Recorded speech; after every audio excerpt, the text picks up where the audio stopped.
I almost fell over the water, sir. Forgive me. Out of the way. Thank you, Jim, for that very kind introduction. A little bit too kind. I'll do my best. I'm thrilled to be here. I've always enjoyed this conference in the past as a participant. Looking forward to getting to actually speak today. And thrilled to be here in my role as the Acting Assistant Secretary for Acquisition, Logistics, and Technology with the Army. If I could, I'm going to just touch on a few points in 3 areas. First of all, a couple of notes on just the transition and some things I've been observing as I've started, which has been about 2 months now. A couple thoughts on just where I'm seeing ASALT fit within the broader Army acquisition enterprise, because it is a team effort. And finally, a few priority items that I'm working on or wanting to work on more as I get up to speed. So as far as the transition goes, like I said, I've been there 2 months. I would be remiss in not mentioning, looking forward to Ms. Warmoth's historic nomination and her hearing tomorrow before the U.S. Senate to be Secretary of the Army. So looking forward to that. One thing I have been doing since I got on board is almost daily engagements with the defense industry. So those have been extremely valuable for 2 reasons. First of all, it's important, I want industry to hear from the Army where we think we're going and what we're planning to do so they can align their priorities to ours, ideally. But the second reason is actually more important, and that's we need to listen. So the Army needs to be in receive mode, so we hear from industry where the innovation is, new things we could consider doing, things we could consider doing differently. So it really needs to be two-way conversation, and I value that. My door's open, and I want to hear from people. The only other thing I'd mention in the transition area is that I used to tell members on the Hill that the Army has hundreds of programs, 775 as of this morning. As far as I know, they haven't started one since I left the Pentagon to come over here. Yes, sir. But there's a lot going on in Army acquisition. And actually, most of them are quietly executing on time, on schedule, and providing the Army what it's asked for. We pay attention to the biggest of the big programs, and we often pay attention to the programs that are struggling when those occur. But it's important to remember the context that the Army has huge Title X responsibilities to deliver lots of equipment, and there are thousands of good people working for me every day, quietly succeeding at doing that. And I just want to thank them in my first opportunity here to speak publicly. As far as the mission and where ASALT fits within Army acquisition, like I said, it's a team sport. So we are one entity. I wanted to mention 2 in particular entities that I work with every day. The first one is Army Futures Command.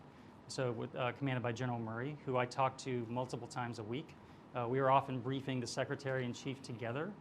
And we are committed to that cooperation.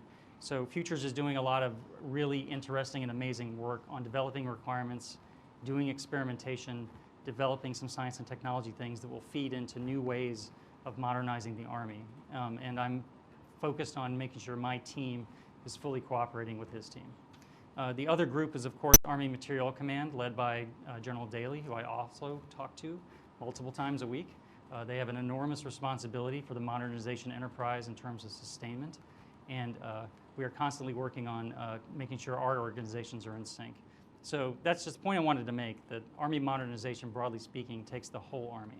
And one of the things I'm committed to is making sure that the Army continues to work as a team, we cooperate, and get the work of the Army done. So the only other couple things I want to mention are a few priority areas that I've already gotten involved working on. Number one is COVID-19 response. So that's the SecDef's #1 priority. So when I came in, I did a deep dive on what the Army's doing in that area. And actually, it may not be as widely known, but actually Army acquisition and contracting professionals, particularly with my Joint Program Executive Office for Chemical Biological Activities, has been intimately involved in federal response for developing vaccines, therapeutics, personal protective equipment, and testing. And they were doing that all last year. And they've actually done remarkable work in terms of taking processes for contracting, for example, that normally take months, they did in days. And because of their work, in part, as part of the bigger administration team, we are now where we are with vaccines and other things. So they did it quietly. I don't think they got a lot of attention about it, but without those Army acquisition contracting professionals, we would not be where we are today.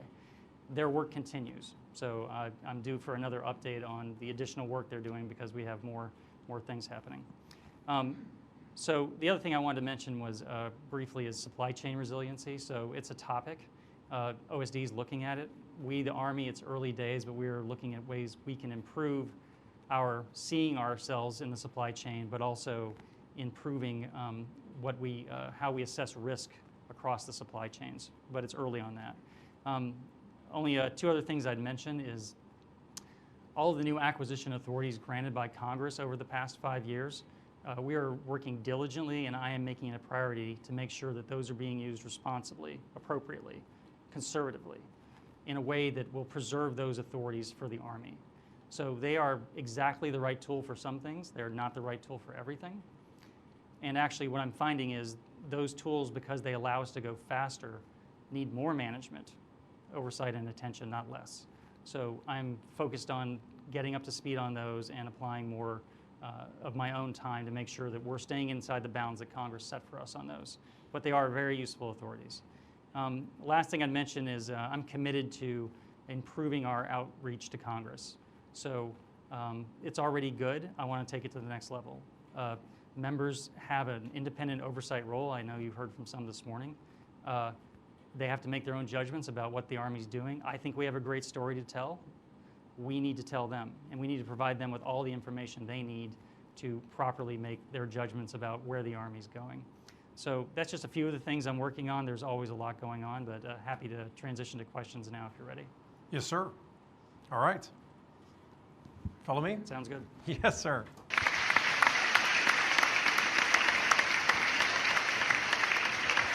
And of course, you remember build the plans. Of course. Great to see you. So thank you, Doug. Really, I think just on behalf of everybody, thank you for your doing this service. I know it's, I think you said you started on March 8th. Yes. And if I remember, I started as the principal deputy in the Air Force for acquisition SAE, just like you are. And those first 2 months felt like 2 years. So I probably feel like, you probably feel like that in a good way. I agree. In a good way. So I guess I'd start by opening by saying you've been a keen observer and oversight participant and partner from the Congress for years. That's where we got to know each other.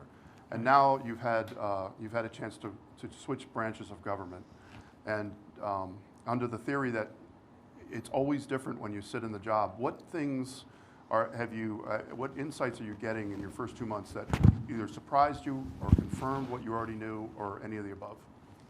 First thing I'd say is yes, it's a different view from inside the executive branch, absolutely. However, it's the same data set. So looking at cost, schedule, performance, acquisition authorities, it's just coming from now, these are my programs that I have to execute on behalf of the Secretary of the Army, rather than just doing oversight. So it's internal oversight, but it's also leadership and management of the enterprise. The Army enterprise that does acquisition is full of amazing people who know acquisition and they know their business. I want to make sure I'm using all of that talent and making sure it's focused in the right places. So the tools are there. Congress has actually been very supportive of most of our ongoing acquisition programs.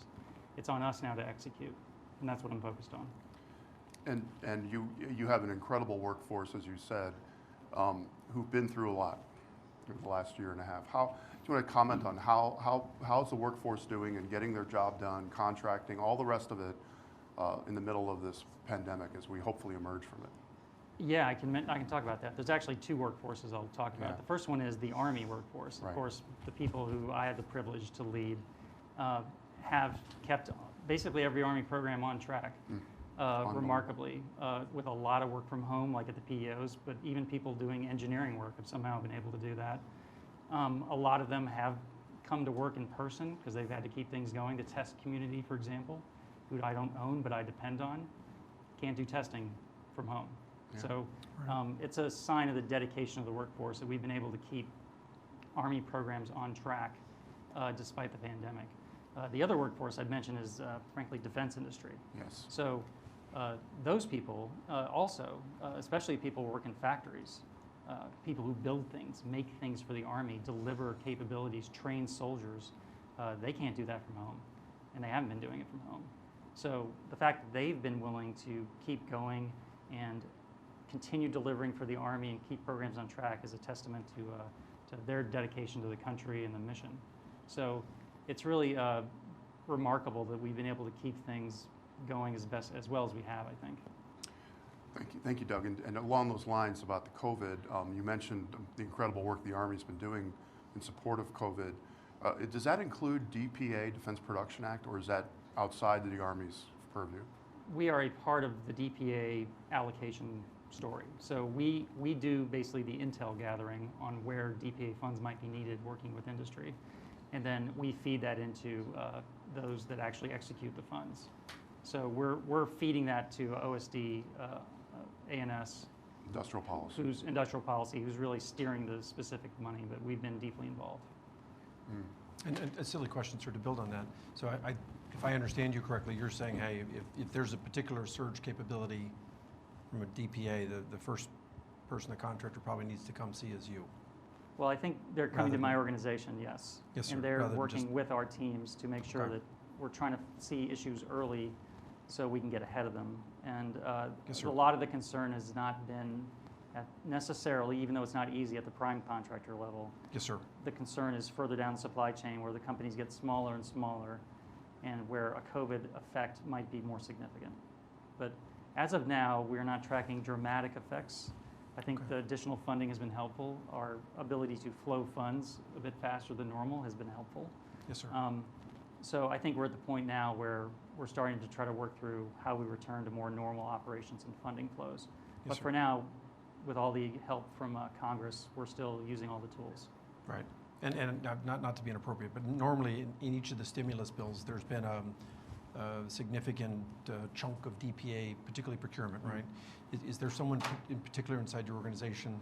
You're among only 1,000 of your closest friends. Is a name, one or two names that people should be keeping in mind in terms of, as the infrastructure bill emerges, if indeed there's DPA funding in it, procurement funding in it, who is in the organization, ASALT, they should be thinking about a briefing in terms of expansion of capabilities? Well, I like to be the public face and let my team Yes, sir. hide. Yes, sir. So people can come to me, Yes, sir. but just know that there's a lot of people all the way down at the PEO level, for example, who are working with individual vendors. Yes, sir. That's really where the intelligence gathering happens, and it Okay. feeds up to my ASALT headquarters. But of course, we have people all over the country working with companies all the time in factories on what's going on in this issue. Yes, sir. Doug, you understandably so brought up the importance of supply chain, certainly in your job, and on all our minds. I'm curious, in my experience, both when I was SAE and also work I've done in the Defense Science Board, I was surprised to learn that the visibility of the supply chain, even for the primes of the government, was very uneven, and partially because of things like contract privity and others. Do you want to comment on that? How do you see it? Is one of your concerns the visibility and the illumination of the supply chain, or do you feel we've got a good handle on that? That is the concern that's been communicated to us from OSD, is visibility. Yeah. So at this point, we are working on creating some new entities that will help us see ourselves. Yeah, Work with industry to do that, because industry, of course, they do their own analysis of their supply chains. that's right. The government, I believe now, feels it needs more of that, so it can make its own risk assessments. I've been emphasizing with my team and in all the meetings, though, that if you want to adjust supply chains, you need the tools to do it through the proper contract issues. And we need to have our eyes open with regard to, for example, if we were to mandate a second source for something, that's not free. Right. Right. So It's all money. we need to do it thoughtfully, and we need to properly evaluate risk at a granular level. Something that comes from China is a different risk category than something that comes from Canada. But there's also, I'm finding a lot of good work going on at OSD with regard to also understanding who owns different things. Because Right. something might be in Canada, but owned by somebody we might have concerns with. So it's really, there's a lot of good work down at the PEOs on this. My PEO AMMO has done a lot of work on this in detail. PEO GCS has also done a lot of work. Okay. I think we're at the point where we need to bring what we have together, see what we need to systematize, and then also develop ways to feed that information up to OSD. But it's definitely an area of concern. And not to be inappropriate, if I understand you correctly, this is the get out of jail free card to the prime contractors. In other words, looking down into their supply base, if they're seeing something that they believe will cause you risk or excessively brittle or potential offshore, this is the time when they want to bring that to your attention. It's always a good time to bring us those kind of things. However, I can just assure you right now that we want the information however we can get it. At the same time, all of the appropriate things have to happen within contracts, and we need to work with industry, not in opposition, and certainly not in a different direction. So Yes, sir. I'm emphasizing collaboration on that. Yes, sir. Because the government does feel it needs this, but we have to respect industry's rights as well. Yes, sir. So you very thoughtfully talked about all the new acquisition authorities that the Congress has provided over the last 5 years. Yes. And make the proper use of them, which gets to the simple but hard thing of use the proper tool for the job. So how do you see the education, if you will, or the sophistication of the acquisition workforce to know which is the right tool for when to use an OTA, when to use an 804, when not to? How do you see how that's going? So it's getting better every day. So I think at first there might have been some uncertainty. We've had OTAs for a while. We just didn't use them as much. I think what you're seeing now is the acquisition workforce. We got additional guidance over the last 4 years from OSD, finally finalizing some of the applicable guidance. That's important. That's now flowing down through the system, and I'm seeing a lot of creative use of those authorities, but at the same time, and my caution to my team has been, like you said, use it when it's the right thing. We shouldn't have OTAs for everything, but we should have OTAs for some things. So what I'm doing is, at the point we're at now, I'm working through where we're using these new authorities right now and how we're using them, and I'm actually finding it very differently applied in terms of how we're structuring some of these prototyping efforts, for example. And then going forward, as they come across my desk for approval, or we have to send them to currently the acting Undersecretary, Ms. Cummings, for approval above a certain threshold, that we are doing all the diligence we should in advance before embarking on, for example, a middle tier acquisition pathway. Just because Congress gave us these faster tools doesn't mean we don't have to do the rigor the acquisition system requires. And related question, I was going to ask you about the OSD oversight. You just answered by Ms. Cummings approving. Related question is the always inevitable one is after the prototyping and early phase is over, how do you get to production? I know the Congress has helped with that too on these new acquisition authorities. Yeah, the authorities issue is one thing. The, of course, work that has to be done is to make sure that the prototype to production, there's prototypes and there's prototypes. Right. And you really have to look closely at whether a prototype is truly close to a production article, is producible in scale, That's for example, right. not handmade. That level of detail is what I'm doing now with my PEOs, and I'm finding variance, which is expected. But we're getting to the point now where a lot of our prototyping efforts are supposedly getting ready to move into production. So we're going to have quite a few test cases over the next few years of doing that. I'm hoping for success. It requires a lot of work and a lot of detailed look at the prototyping efforts one at a time. That's so right. I don't want to apply a blanket statement. So what Doug just said is so important, and that prototyping is wonderful to do for lots of reasons, but it doesn't mean you're at a CDR, for example. No. You know, and that's what the work that has to be done is to understand that to get to manufacturing. But I will say that the prototyping efforts, excluding some of the stuff that Futures Command is working with us on, are very helpful in terms of accelerating timelines. So I'll ask a question about the Futures Command. You mentioned the teaming that you have with Army Futures Command, including the work that they're doing where they're bringing the operators, I assume, together with your technologists. Yes. So is that a pretty strong technologist role in the Army Futures Command? You want to talk about that? So Futures Command, of course, has the Army labs, science and technology activities.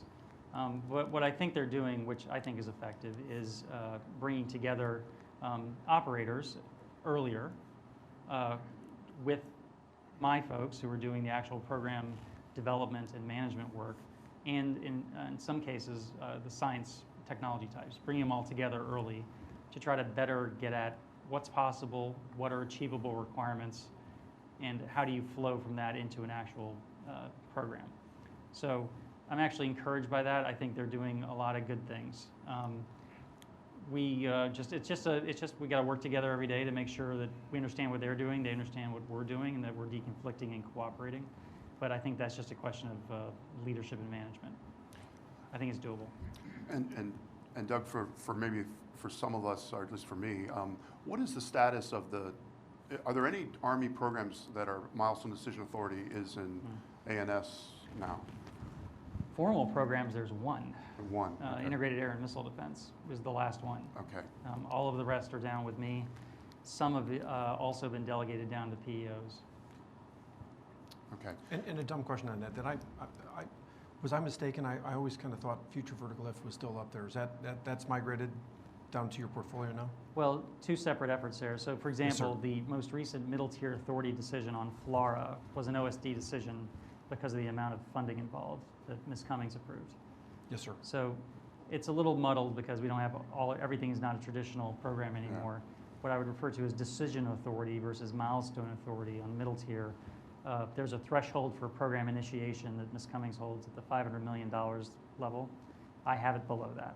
So I get all the ones below that come through me. And we treat those, they're not full milestones, but we are applying, I think, appropriate rigor before we move forward on these things. Okay. But it's a kind of constant work because you have to look at each one individually. Yes, sir. And Doug, maybe this is an acquisition nerd question, so I apologize for non-nerds. Are you still having on all of your programs independent cost estimates? And generally, who's doing those? And are we funding to those, or how is that all going? So that's a good question. It depends when in the program. So one thing we were required by actually some appropriations report language to provide for the FY22 submission is cost certification on middle tier. So the way we've approached that is primarily with Army costing. Individuals and teams have been doing that. And we have been taking them one at a time, and I think we're going to be able to provide that in terms of certifying cost estimates for the middle tier aspect of the program. It's very difficult to certify or do full cost analysis when the Army hasn't yet decided what to do after a middle tier. Yeah. So it might be a plan to move to a program of record, but since the details of that don't exist today, it's very difficult to do the full cost analysis. There's estimates, but they're not the full of ICEs you would see for normal milestones. Yeah. But we're going to have to do those as these things do transition to traditional programs, which is the plan in a lot of cases to enter at milestone B or C. So maybe this is an unfair question, but I'll ask it and you can defer it. The great work that the Army Futures Command is doing, which is also echoed by some of the great experimentation work that the Air Force is doing, and great in the Navy. A lot of us on the outside who look at it say that is wonderful. Where does it come together as joint experimentation? We don't have a GIFCOM anymore. Got it. How do you think about that, or do you think about that? Well, I do. The Army, and I can't speak for General Murray, and he's going to speak, I think, later, is Project Convergence 21 is the closest thing I would call to a major, large-scale joint experimentation exercise that his command has led and done some really, really interesting things with the Air Force and the Marine Corps and the Navy. That's the Army one. The other services, I think, are doing their own, so I think there's goodness from all of them, but that's the Army one. And I apologize for jumping around here, but let me ask another question. I know industry is very interested in CMMC. What are you hearing? What are you seeing? Where do you see that kind of at, or where potentially it's going? So we're participating in some of the pilot programs as directed by OSD, and I think it's still early days there.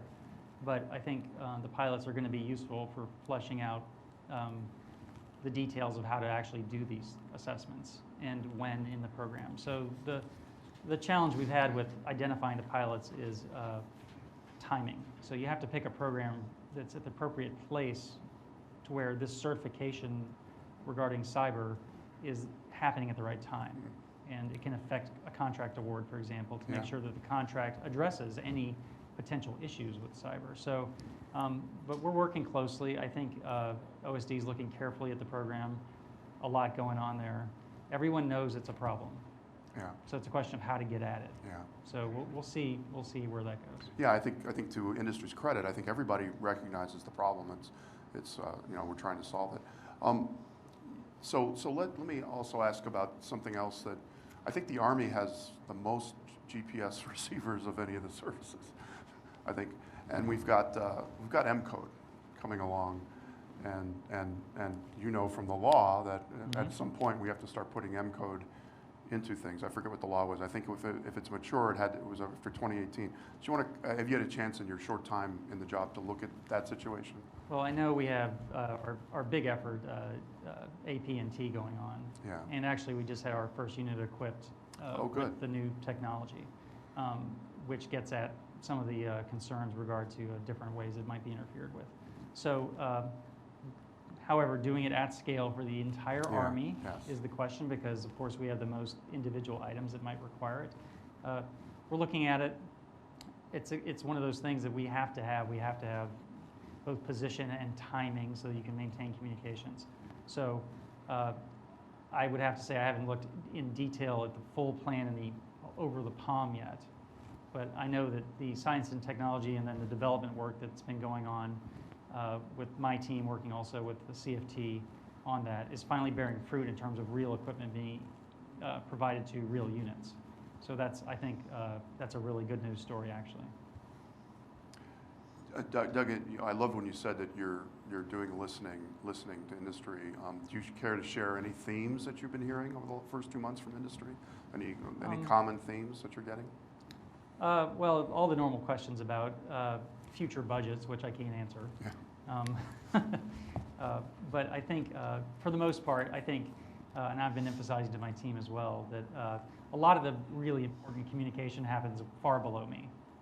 So between a program manager or PEO, Futures Command talking through science and technology to, for example, academia, Silicon Valley, others. So I think that's the emphasis, and that needs to be, but I want to send that signal from the top that it's okay to talk. Now, I will say that one thing, a conversation is not a contract. So we need to be smart about setting expectations when we have such conversations, but we certainly need to have them. I wouldn't say I've got a theme yet. I think once we see the budget and people see a little thing more where we're headed, I think I'll probably start having more detailed conversations. What, if you can say, and what is the rough schedule for when the budget is going to go over? Has it gone over yet, the budget? Has not gone over. Okay, yeah. So there'll be a lot of questions answered there. This is another topic which I don't want to, there's a controversial part which is not about you, but or there's in the news, which is about cloud and DoD. How is that affecting or not kind of the situation for the Army? Because there has been in the news what the Air Force is doing and going ahead with its own cloud work. Does that hit you at all, that issue? It hasn't yet, and I must say that's one where, speaking of team efforts, I've got to work with Dr. Iyer, our CIO, and that's a bigger Army conversation. ASALT would just be one part of that, right. The acquisition part. The requirements, so to speak, and the approach to Army Cloud is something that we are just going to work on doing our part of the overall effort. I know it's coming, but I can't say that I've delved into the details yet. Another very important topic that there's a lot of hype about it, but in my view, there's validity to it, is so-called digital engineering. And move to that. Do you care to comment on kind of your view on that, where you see the Army embracing it, or have they embraced it, et cetera? Well, I think there is a lot of hope there that I hope proves out, because if the promise holds and we can really do modeling at a much more sophisticated level that saves time in programs and eases manufacturing. This is the Air Force's approach that I remember working with the Air Force on. That would be transformational in terms of how we look at program timelines. However, we need to be thoughtful and get some results before we just chase the buzzword, so to speak. That's right. I think industry will move in that direction if it makes sense and it works. We need to be there, though. One program where that is definitely happening is OMFV, where the first 5, Right. up to 5 people who are awarded contracts will work on digital designs for us rather than bending metal right away. Right. Well, it's exciting because, I mean, and to the credit of the department, department industry can move fast when they need to. I mean, I co-chaired that DSB software study in 2018, and where we looked at DoD was all doing waterfall. After that, in the Defense Innovation Board, the DoD is now completely almost transformed into modern DevSecOps. They can. I think that the Army has a unique opportunity because of like your vehicles directorate in Michigan is right by like what Ford is doing and what General Motors are doing in digital engineering. It's very, very interesting. Next question would be on sustainment. I don't know in Army how much of the budget for acquisition, if you consider acquisition development, production, sustainment, those simple current, you know, the old cliche of 60–70% of the money is in sustainment, right? I don't know if that's true in the Army. I think it is. And so how is the new things we're talking about, the rapid contracting, maybe digital engineering, prototyping, all the rest of it, getting into that part of the Army enterprise? Well, in contracting in particular, I think since Army Contracting Command, which I rely on as well, we work in an integrated way, there is a lot of innovation going on there. Using digital tools, for example, I know, for example, to do market research. So kind of like a bot to do market research, initial market research could save a lot of time. So I think actually there's a lot of good things going on there that could, again, make us more efficient, make us able to be more responsive and faster. And we need to be exploring all those tools because you know, the government workforce is unlikely to grow dramatically, so we need to be more efficient and better at our jobs. But we have to give our people the training and the tools to be better. We can't just demand that. And so that's something I'm definitely working on and seeing. I need to get into it more. What in the Army over the next few years? What do you see what major development programs do you see starting or plan to start? You want to comment on? Just be curious and see. Well, we have, like I said, 775 programs. Right. There are a large number that are coming up for a lot of decisions from some of our, for example, rapid prototyping efforts with next generation squad weapon is, we hope, moving into a production. Wow. Same with IVAS, Integrated Visual Augmentation System is in rapid prototyping, or it's now actually in rapid fielding. And we have to get through an IoT and actually get that in the field. So there's a lot coming to fruition, hopefully, in the next couple of years, and a lot of major decisions where we're going from prototyping to production that are coming at us very quickly. Yes, sir. And a dumb question, sir. I apologize for being so abrupt. So you're saying next generation squad weapon is already effectively, she's already moving into production. Well, we're in rapid prototyping, so there will be decision on going to rapid fielding. Yes, sir. Coming up. Yes, sir. And then you're going to laugh at me, sir. I'm sorry. I saw you awarded like a Microsoft made sure the entire world saw that you awarded a $21 billion potential 10-year contract for IVAS, and then so that ship presumably has left the harbor. She's now into. Well, nearly into full-rate production. As you know, the type of contract we awarded in IDIQ, that's the ceiling. That's the ceiling on it. Yes, sir. We actually, I believe, the task order was in the $300 million range for the initial production. Yes, sir. I missed that little. Yeah, I'm sorry. Microsoft ensured that I missed that little detail. The headline detail. is always on the IDIQ. I'll be getting huge emails. The headline's always on the ceiling of the contract, okay, but that's so not the contract. But I don't want to minimize the significance of the program and sir. The hope for the program's potential. Okay. So I think my team has actually done a great job there, tailoring the contract to give the Army the proper flexibility it needs. Okay. Because we're trying to go so fast. Yes, sir. While also changing the system as new technologies and the software is improved. Right. It's actually a little bit of a proof of concept of whether we can do this at this speed, working with, in this case, for Army hardware, a non-traditional vendor.